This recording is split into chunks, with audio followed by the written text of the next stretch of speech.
TCU's defense came up huge last week against Michigan. We talked to Millard Bradford, Bud Clark, and Jamoy Hodge, and they all said that they're going to have to play this game like they did against Michigan. What does that mean? They need to come out fast, be physical, and put pressure on Stinson Bennett. I'm here with Quentin Johnson, less than an hour away from the 2023 NFL Draft. Now give me some insight when this new team picks Quentin Johnson. What are they going to do? What leadership position and role are you going to bring to the Saints? You were a leader in the running back room at TCU. How is that going to transition into the league? Despite TCU's campus shutting down, canceled classes, and the presence of snow and ice, it did not stop the TCU basketball team and community from showing up in tonight's game. Texas was able to catch up with 59 seconds left, but fortunately for TCU, Damian Baugh had the chance at 2 from the line. With 2 good free throws and a game-winning dunk from Emmanuel Miller, the team was able to close out their last home game with a win. I don't know.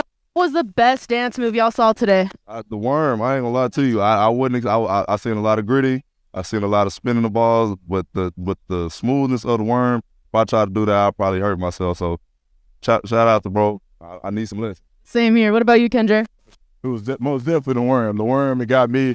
His you can tell he's been practicing that. Most definitely. Like the little glide, the body control. Yeah, he most definitely got it down. I don't think I saw you come off the court during scrimmage. Kind of tell me about that mentality and that little grittiness you have and what you bring to this team.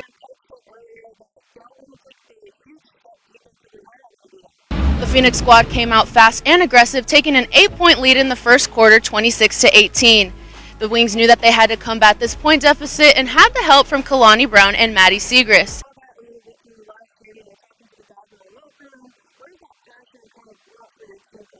Natasha Howard came up in the clutch with 0.4 seconds left after getting fouled on the putback and sunk both free throws to ice the game.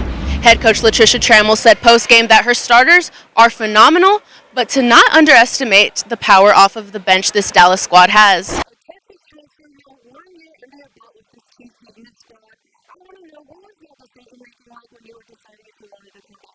There was a lot going on in that A main. How were you able to hold off the guy to your outside, Peter Walker, and then fast guys like Zane Lawrence?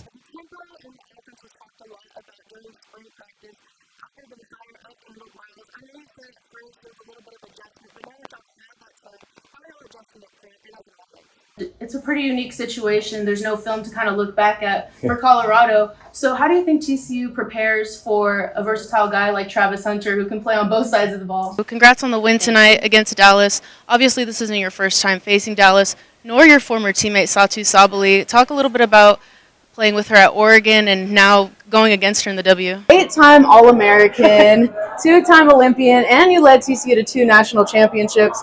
But like all things, we all have a start somewhere. Where did you get your first start in rifle shooting? I gotta ask you about the Rose Bowl versus Wisconsin. Wisconsin's on 4th and goal, 2 minutes left on the clock. You get the deflection against them. Walk us through that moment.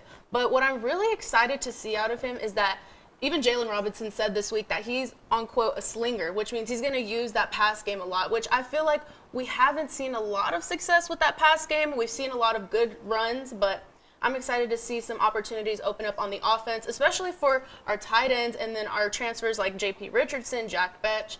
And then also, we haven't seen a lot out of Savion Williams. I think everyone was expecting for him to have that breakout year this year, and he just hasn't had an opportunity to show what he can do. He's come up in big moments. Yeah, I mean, even Coach Dyke said at post-game that this team performed on all cylinders. He talked about the offensive line holding up so Josh could really have that time to read. And also, he says that he thinks the wide receivers really grew in this game, and not to even mention what defense did. I mean, they opened up with that first pick six and for a touchdown by Millard Bradford. That's huge. But Josh Hoover really instilled a confidence in this team, 439 yards.